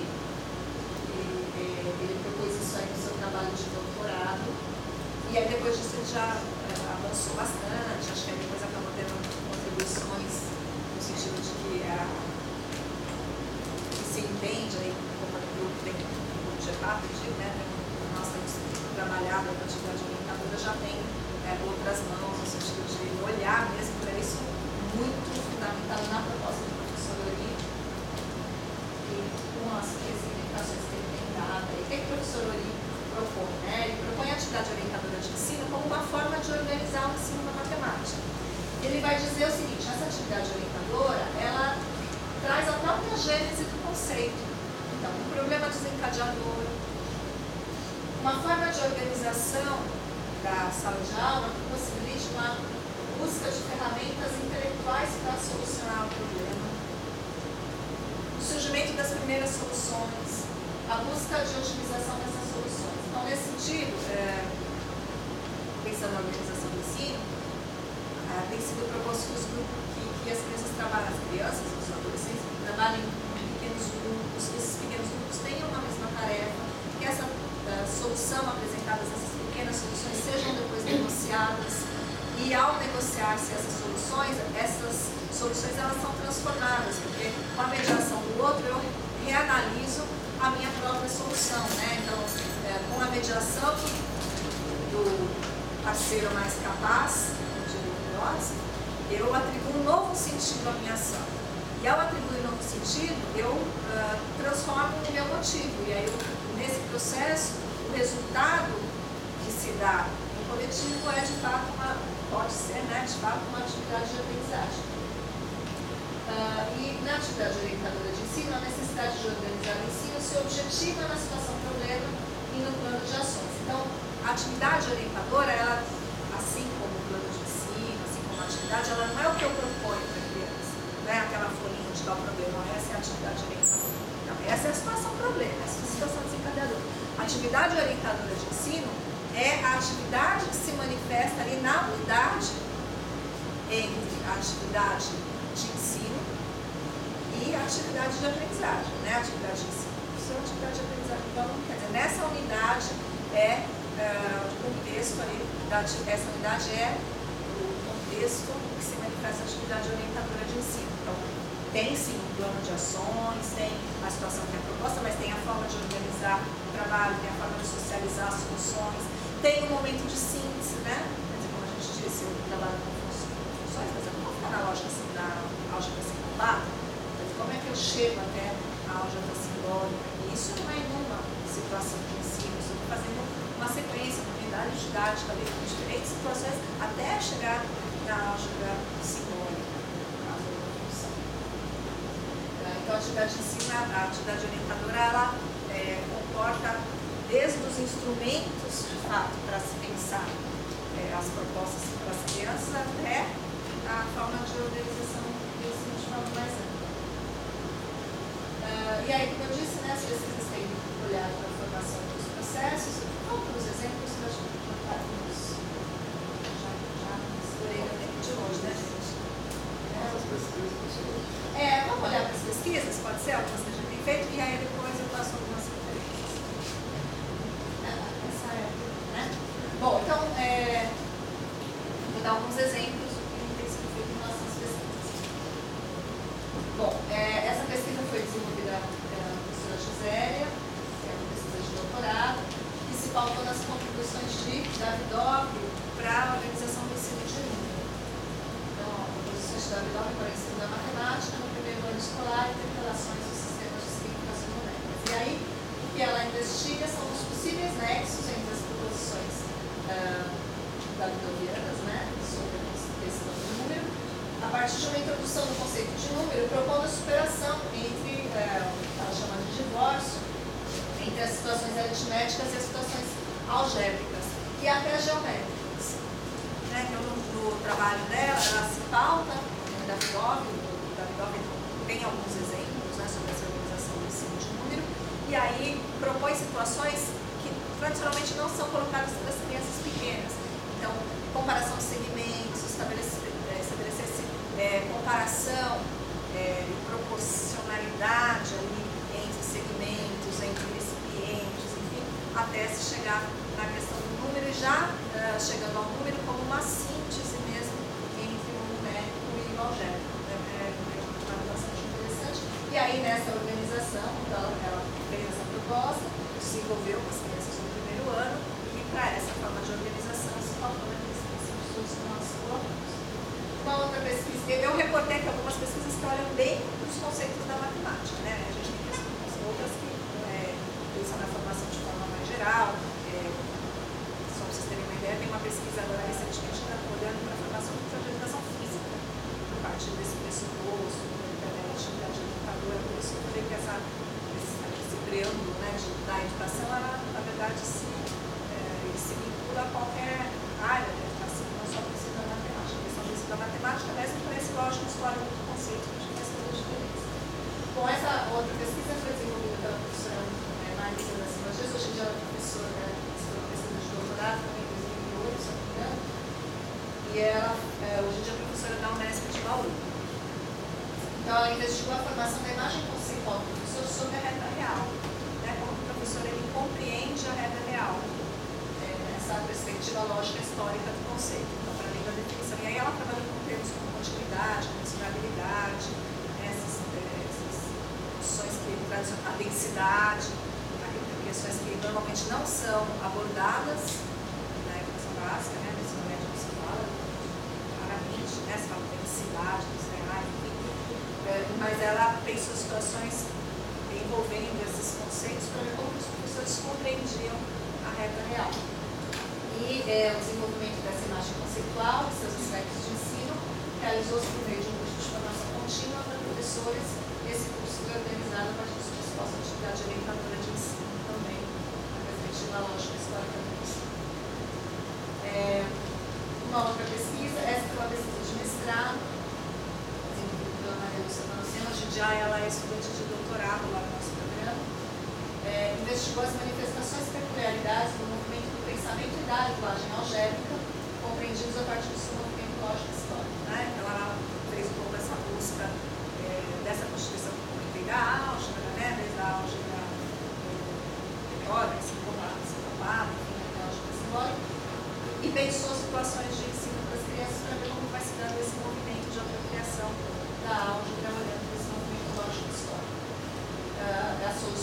objetivas se constituirão em dados analisados sobre as categorias qualidade de pensamento, qualidade de linguagem e conceito de variável. E ela se baseia bastante em Hawking também, ela trabalha com as ideias de juízo, a ideia de juízo, a ideia de ciência, a ideia de noção, os conceitos da filosofia, mas que foram bastante importantes para a análise dos dados. E uma última pesquisa, se não me engano, acho que é a última que eu pensei, é uma pesquisa que foi desenvolvida, aqui também foi uma pesquisa de mestrado, que foi desenvolvida pelo professor Cedro, que eu havia comentado, que hoje em dia é professor da Federal de Goiás. Mas é que foi a pesquisa de mestrado, depois ele desenvolveu a pesquisa de doutorado, só que eu não trouxe que a pesquisa de doutorado dele já foi como professor, mas eu comento um pouco. E a pesquisa de mestrado ele trabalhou com grupos de matemática, também olhando para a álgebra, né? Então, ele investigou as ações constituintes de um espaço de aprendizagem, a partir dos pressupostos teóricos da atividade, por meio da elaboração, organização e análise de um conjunto de atividades direcionadas para o ensino de equações no primeiro grau. E ele fez isso por meio de um experimento didático. Lá na faculdade a gente tem um grupo de matemática que acontece em parceria com a escola de aplicação. Então, são crianças que uma vez por semana participam do grupo, são sempre as mesmas crianças do ano, né? Um sorteio, são as mesmas crianças. Então, ele pensou uma sequência de trabalho para a organização do ensino de educação de primeiro grau. Depois do doutorado ele trabalhou também com a questão no sentido do motivo, focando o motivo. Então ele acompanhou alunos de graduação, em situação de estágio, na licenciatura em matemática, como que esses alunos iam transformando a sua forma de organizar o ensino à medida que ia havendo essa transformação do motivo para essa reorganização das atividades. Aí nós tivemos uma pesquisa, bom, aí falando de forma geral, pesquisas, que é uma pesquisa que trabalhou na verdade com a questão da avaliação, como o professor de matemática desenvolve o conceito de avaliação a partir do momento em que ele compreende essa possibilidade de organização do ensino. Então, como é que a avaliação vai sendo ressignificada, como o professor atribui um novo sentido à ideia de avaliação nesse processo. Uma professora do Paraná trabalhou, muito interessante o trabalho dela, ela parte do pressuposto do professor reflexivo, né? E aí ela vai mostrando no diálogo com o Davidov como que é possível superar a ideia de reflexão, no sentido de que a transformação da atividade não se dá só por meio da reflexão, mas se dá por meio da reflexão, quando essa reflexão possibilita um novo motivo, e um novo sentido, portanto, uma nova atividade.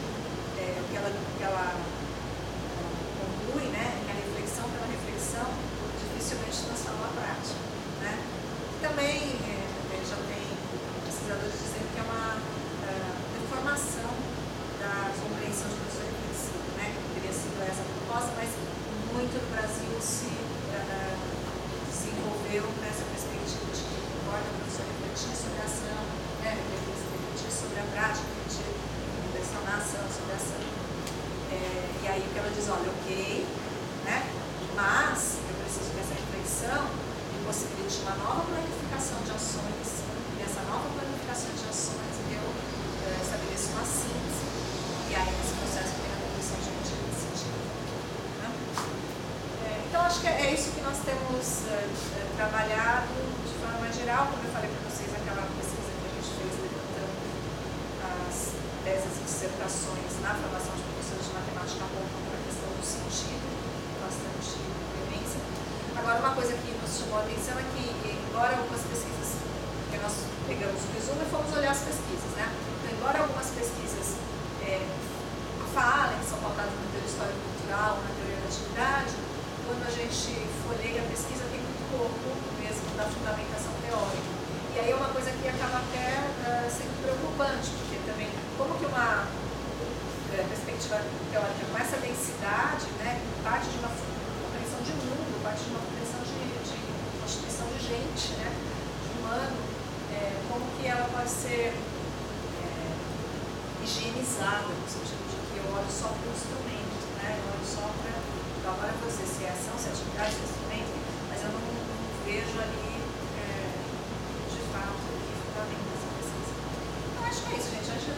podia conversar um pouco, não sei se eu acho que eu acabei me estendendo na fala, não sei se tinha fluxo de tempo, mas acho que a gente podia conversar um pouco sobre as pesquisas de vocês, se vocês quiserem alguma coisa que me voltar na minha fala. Não sei se era essa expectativa, acho que eu acabei falando da teoria em si, né? Mas eu senti um pouco de dificuldade de falar das pesquisas se a gente não tivesse um arcabouço comum, né? Do que nós estamos falando. Mas acho que a gente podia abrir um pouco para.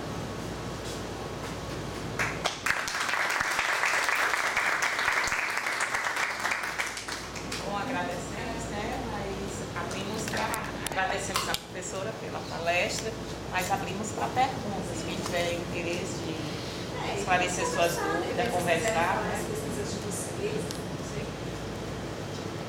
Eu não quero fazer uma pergunta, mas eu queria pedir desculpa porque eu precisei sair, porque tinha um telefone da minha família, se eu não poderia responder. Eu queria assistir no final, mas eu conheço, assim, falar pela teoria da atividade, desde o tempo que eu tive em Campinas, né? Eu fiz doutorado lá no Unicamp e conheço o Ori desde muito tempo, e eu conheço o trabalho dele, e sempre eu participei de congresso, eu li a tese dele, eu estava lá, né? Então, a gente já tem algum conhecimento assim, de teoria da atividade. Eu fiquei muito feliz porque a sua fala foi assim, muito elucidativa. Você deu assim, uma geral, né? Mostrou tudo desde o início, foi assim, muito bom. E eu sou já aposentada há muito tempo, mas eu coordeno aqui um curso de especialização em ensino de matemática. E quando você estava falando na questão do essencial, né? Eu comecei a passar um filme na minha cabeça quando os alunos entram para fazer o curso de especialização, a questão do que é a atividade, né? Eles entram para fazer o curso e eles vêm para poder conseguir melhorar, se aperfeiçoar um pouco, né? Depois eles começam a se encantar e se apaixonar. E então eu acho que aí está-se aquela transformação que você falou, né? Eu achei muito interessante. Eu queria só lhe parabenizar, porque a teoria da atividade não é uma coisa assim tão simples, mas você conseguiu dar muita clareza para que a gente entendesse muito bem. Muito obrigada.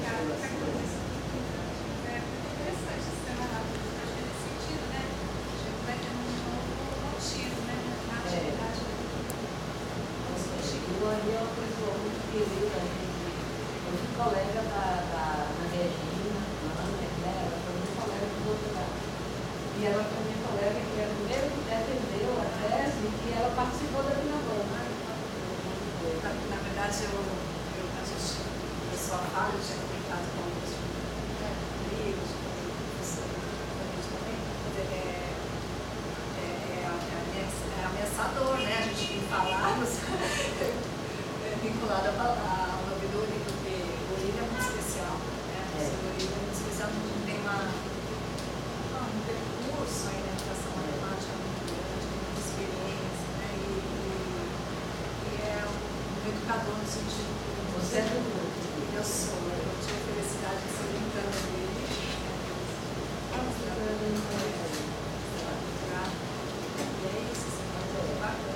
então eu acabei não falando no começo, mas falo agora, né? Tenho certeza que vocês perderam, né? Mas espero que de alguma forma tenha conseguido trazer alguns elementos. Conversamos, né? Ele tem todo um arcabouço de experiência, né? Acho que faz diferença. E ele começou, né, a trazer essa progressão de atividade matemática, e aí tudo que a gente fala a partir daí é esse germe inicial, né, da ideia de atividade orientadora, e depois muito se produziu, mas essa produção inicial de atividade orientadora é essencial, para nós foi essencial, a gente pensar essa transposição material de atividade passiva, que se trata de arte, ainda está eu vou mandar, vou lhe dar a notícia, desculpa, você qual é seu nome? É Gilvanise, eu vou falar para vocês. Eu gosto muito do Ailton, porque ele é um nordestino, né, piauiense, e foi para São Paulo há muito tempo, é casado com uma gaúcha, a Manelina gaúcha, mas assim, um casal fantástico, né? Ele não perde, não se desvincula das suas origens, né? Ele é uma pessoa que eu quero muito. Não, ele é um exemplo para nós. Eu posso falar como orientadora, orientanda, né? Porque é muito fácil a gente se deslumbrar na universidade, né? Esquecer é essencial mesmo. Eu acho o meu para ele, vamos parar de falar.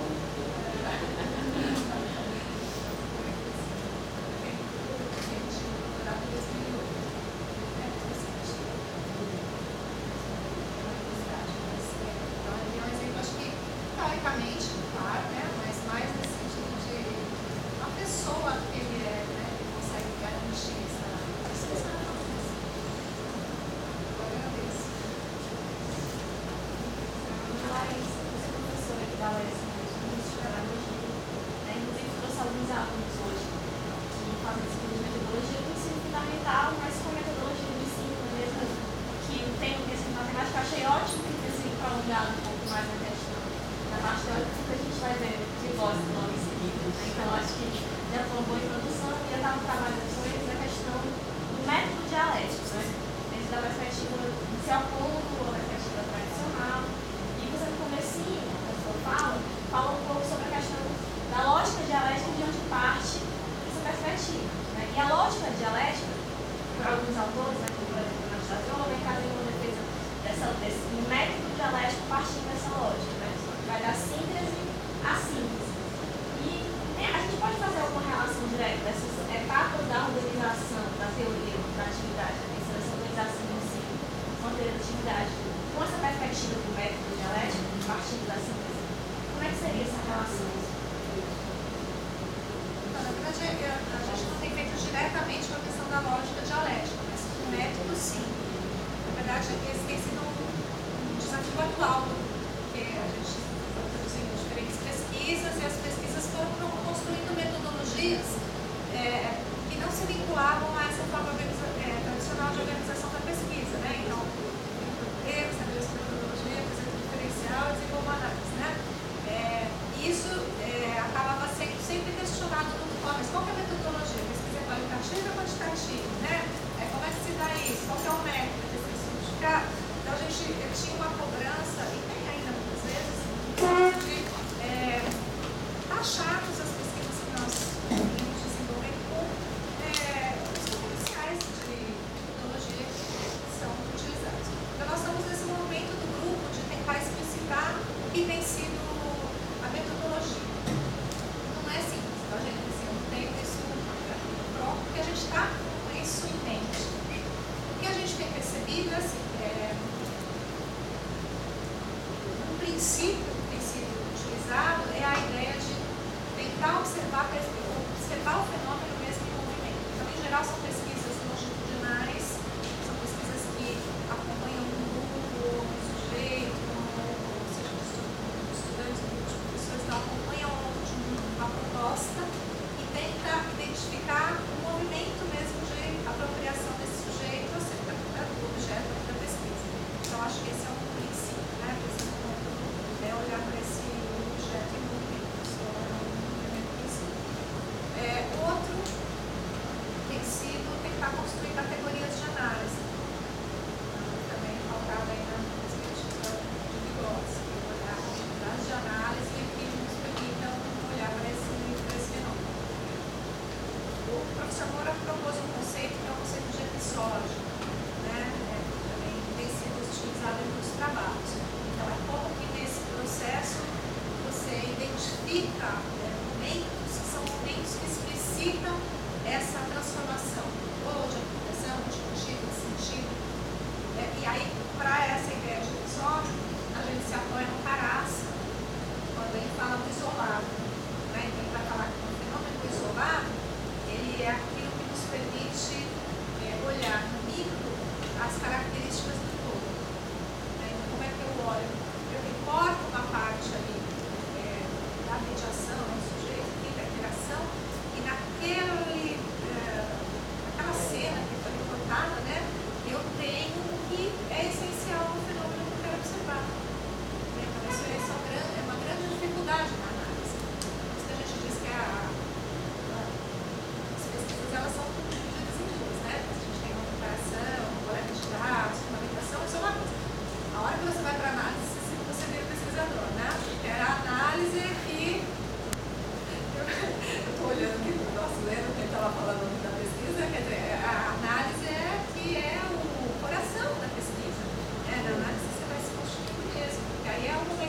avaliação. Então, nessa análise, a gente tem bastante diversidade. E, no caso das pesquisas que a gente desenvolveu, a grande maioria, quando propõe esse processo para olhar para o movimento do sujeito, faz essa organização da proposta de ensino pautada nos pressupostos da atividade orientadora de ensino.